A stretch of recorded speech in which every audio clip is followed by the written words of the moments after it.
Dear students, today we will explore the significant period of European expansion into India, beginning with the arrival of Vasco da Gama in the late 15th century and the subsequent establishment of trading companies.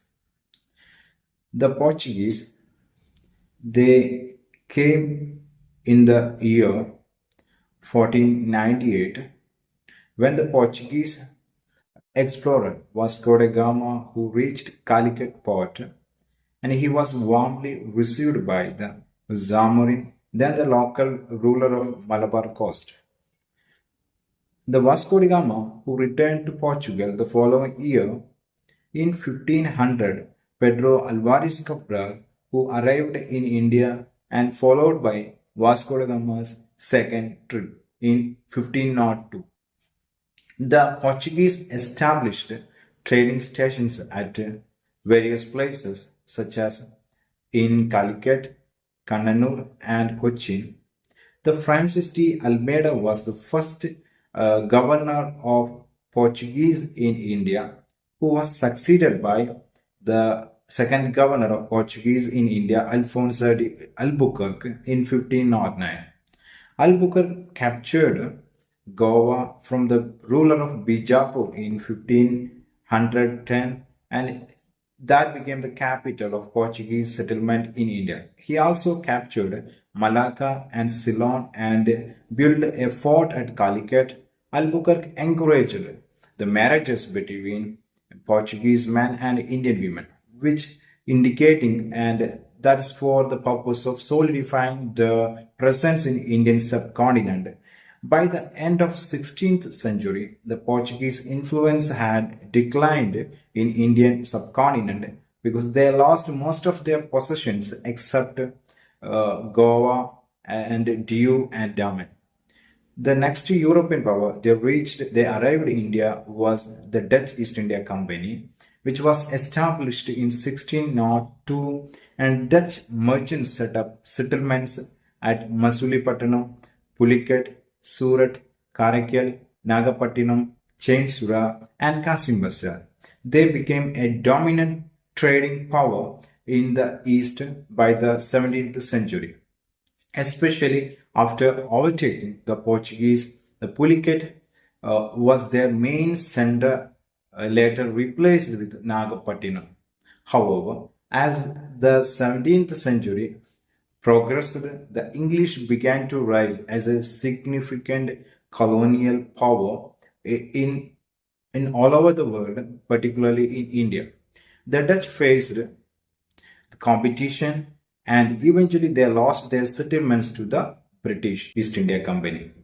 And the English East India Company, the company which founded in 1600, that company also known as the John Company, and with the charter from Queen Elizabeth I, Captain Hawkins, as the envoy of the East India Company, who reached the court of Jahangir in 1608 for seeking permission to establish trade center at a factory at the Surat.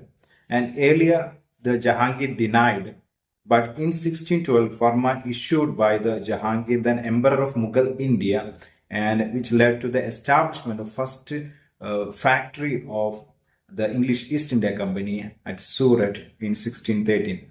And Sir Thomas Roe, who came to India in 1615 as an ambassador of King James I, securing permission for establishing trade factories in Agra, Ahmedabad, Baroda, and Brouch.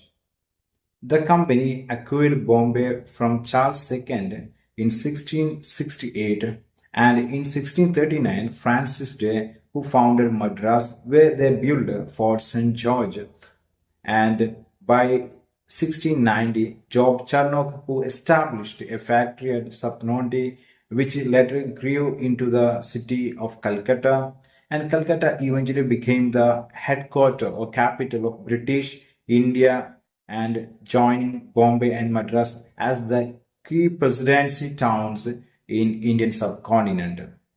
And next important power who reached who arrived in India was the French East India Company, and that was founded in the year 1664 by Colbert, then the minister under Louis XIV.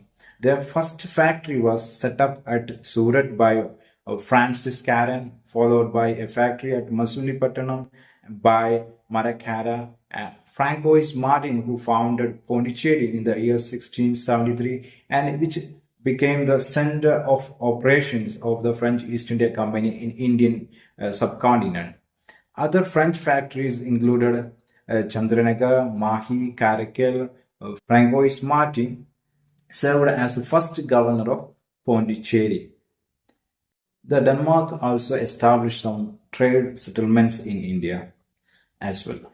Their settlement at Tranquebar was founded in 1620 with another important settlement at Serampore in Bengal. However, the Danish struggled to strengthen their presence and they sold their settlements to the British in 1845. We can conclude the adventure of Europeans into the Indian soil as the entry of Europeans into India began with trade but soon evolved into a political rivalry. Ultimately, the British emerged as dominant power and they establishing their rule all over India from the Vasco da Gama's arrival to the various events till 1857 or the rebellion of 1857. The European activities in India had a lasting impact on its trade, politics, and society.